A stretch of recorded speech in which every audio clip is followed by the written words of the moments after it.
Okay, let's unpack this. Today we're taking a deep dive into something, well, absolutely fundamental to how we humans understand each other. Mm-hmm. And quite frankly, how we constantly trip ourselves up sometimes. It's a core cognitive bias called the fundamental attribution error. Yeah, FAE. And what's particularly interesting about this deep dive, I think, is our source material. Yeah. We're not just looking at, standard psychology texts. Right. We're actually using an explanation of this very human thing, but from the perspective of an AI. In AI, how does that work? Well, think of it like this. The AI processes just vast amounts of data on human interactions, judgments, how we talk about each other. And it sees patterns, maybe patterns we miss because, well, we're living inside the bias itself. Okay, that's a fascinating angle. So our mission today is to use this AI's analysis, this sort of unique lens, Exactly, to really understand what the fundamental attribution error is. Why is it so incredibly common, so pervasive? Yeah, everywhere. And how it impacts, pretty much everything in our lives. And importantly, what can we potentially do about it? This isn't just, academic theory. Not at all.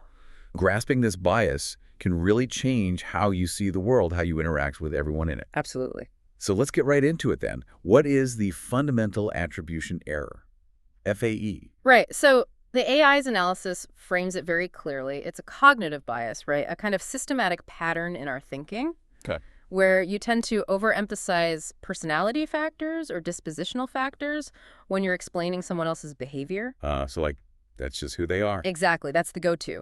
And at the same time, you tend to underemphasize the situational factors, the external stuff, the circumstances or pressures that might be influencing them. Got it. So you see someone do something, and your brain's default is kind of like typical them, rather than stopping to think, wonder what's going on around them that made them do that. Precisely. And the source also points out this related bias, sometimes seen as the flip side, the actor-observer bias. Actor-observer. Okay. Yeah. So when it comes to explaining your own behavior, especially when things go wrong, you tend to do the exact opposite. Yeah. You're much quicker to point to the situation, oh, the traffic was bad, the test was unfair.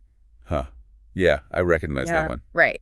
You emphasize the situation for yourself and downplay your own disposition or character traits. And the source uses that great little example, the tripping one, that just makes it so clear. Oh, yeah, the tripping example. It's perfect. So imagine you see someone walking down the street, right? Wow. And they trip and fall. Okay. Your immediate thought, like the automatic one, might very well be, wow, clumsy person. Right, attributing it to them, their clumsiness. That's it, a dispositional attribution. It's about them. But if I trip? Well, if it's you, Yeah. your internal monologue is totally different, isn't it? Definitely. I'm thinking, that stupid crack in the pavement. Exactly. Or my shoelace came undone, or someone bumped into me, all situational attributions. It's just a really quick, relatable way to see both sides, the FAE when judging others and the actor-observer bias when judging yourself. That makes so much sense. Yeah. Okay, so stepping back from this AI's perspective, which, doesn't get embarrassed tripping, it just analyzes data.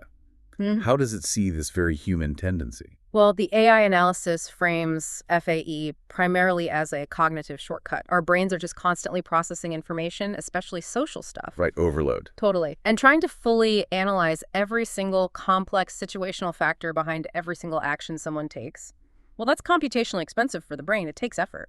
So blaming their personality is just easier. It's quicker, much cheaper in terms of mental energy. Just attribute it to a stable internal trait. They're clumsy, they're rude, whatever. Boom, done. So our brain is being efficient, maybe, but sacrificing accuracy for that speed. That's a great way to put it, yeah. The AI also frames it as a pattern of default inference. Default inference. Meaning, when information is incomplete, which, let's face it, it almost always is in social situations. True.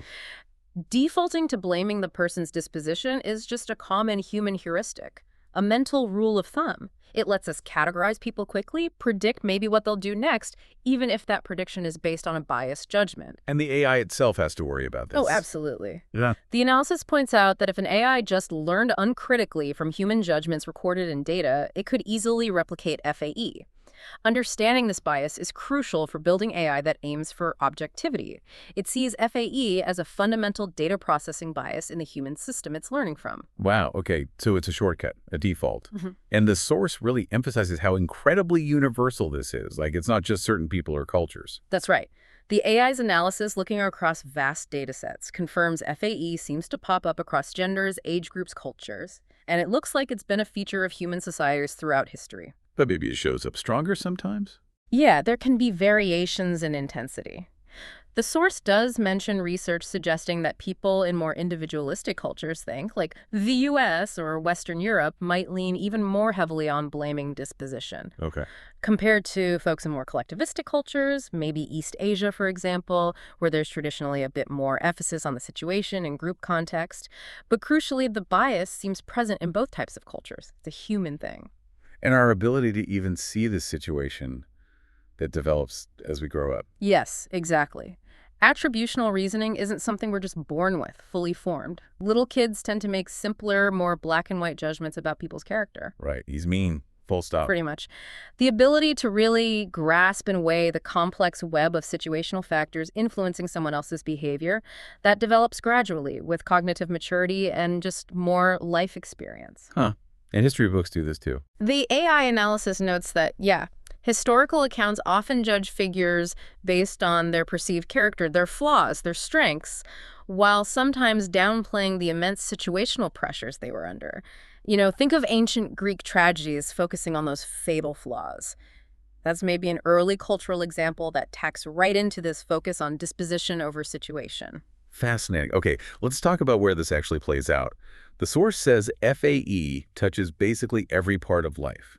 Maybe we can't cover everything, but let's pick a few key areas. How about our closest interactions, relationships? Yeah, that's probably the most relatable place to start. Interpersonal conflict. FAE is like constant fuel for the fire. How so?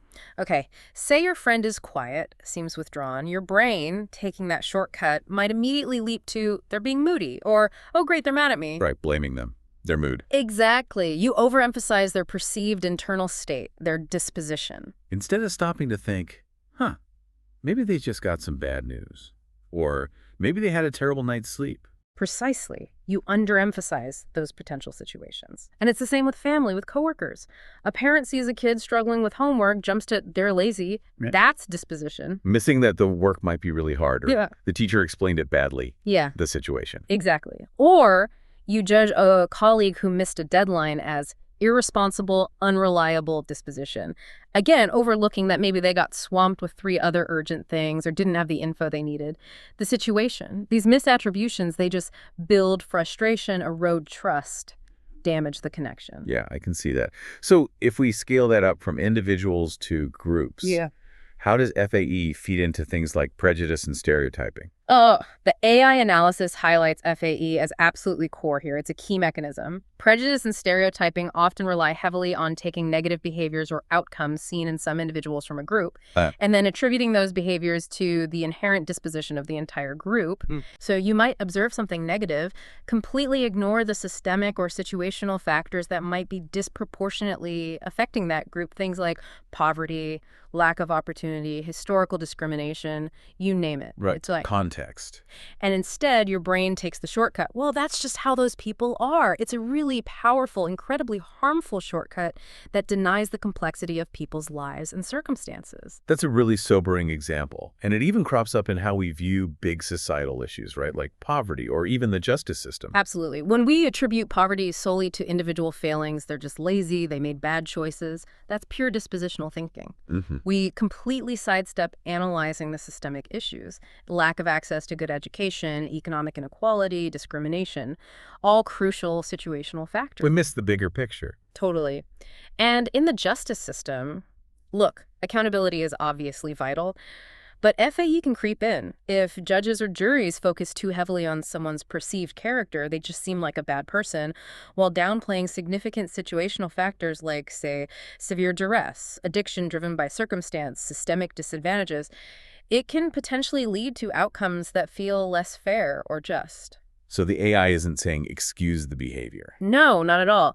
It's highlighting how our own cognitive bias, the FAE, can distort our understanding of the complex web of causes behind someone's actions. It's the difference between just saying they're bad and asking what factors contributed to this. Precisely. And FAE doesn't stop there. The AI analysis shows it seeping into intellectual fields, too. Like science. Yeah, imagine a scientist dismissing results from another lab that contradict their own. The FAE shortcut is to think, oh, they must be incompetent disposition, instead of considering maybe they used a slightly different method, or were their experimental conditions different. Those are situational factors. Even how we consume stories, art, narrative. So many stories rely on clear heroes and villains, right? People with fixed, inherent natures. Good guys and bad guys. Exactly. That plays right into our FAE habit. More nuanced stories, of course, explore that murky area where situation shapes character. But even then, our own interpretation of those characters gets filtered through this bias. Gosh, it really is everywhere once you start noticing it. So where did this thing even come from? Why are we wired this way?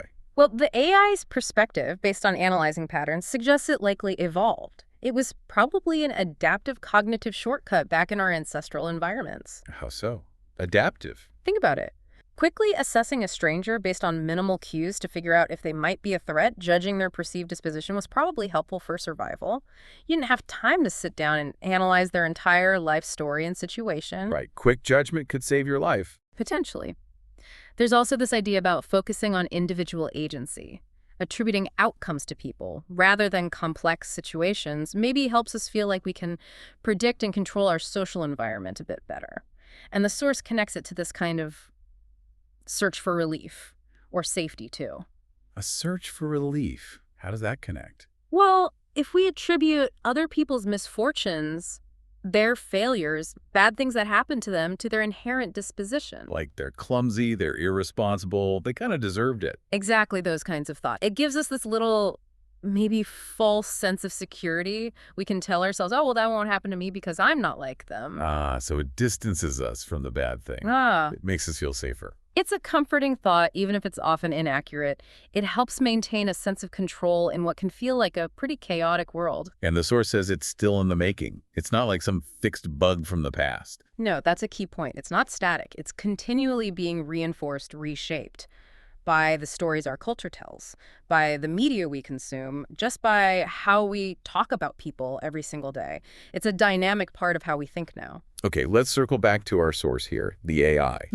How does a human's understanding of FAE really differ from how an AI understands it? It's quite different, actually. For us humans, understanding FAE is, well, it's intuitive, it's experiential. We feel it when we're misjudged. Yeah, it stings. Right.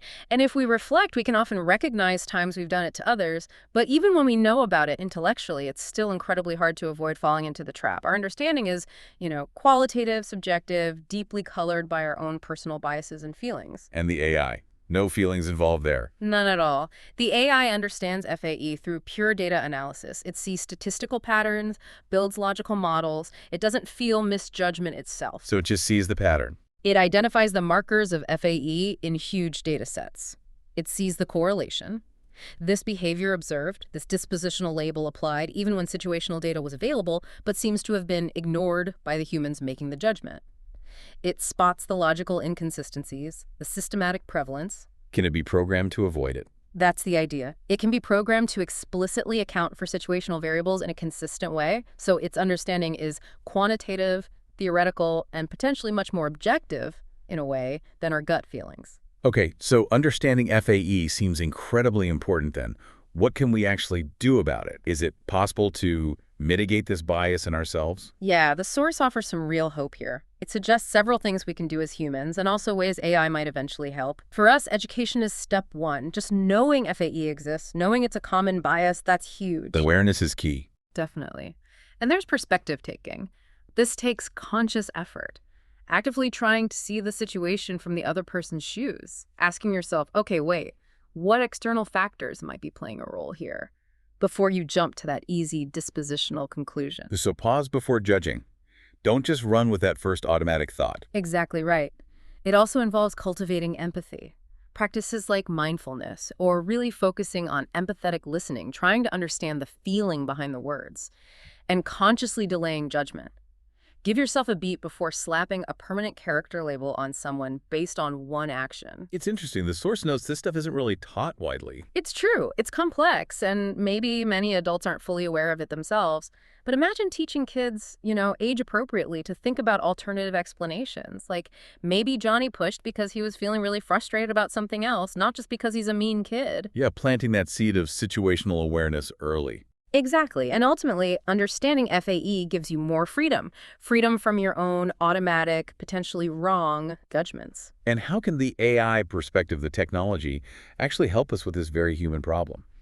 Well, the AI, with its objective analysis, could potentially act as a kind of cognitive mirror. The cognitive mirror. Yeah, maybe tools could be developed that analyze our communication emails, reviews, whatever, and flag instances where our language strongly suggests FAE, like heavy use of dispositional labels, without mentioning context. Huh, interesting. Like a bias checker. Sort of.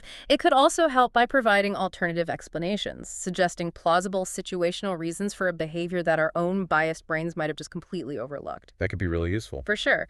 And think about educational tools.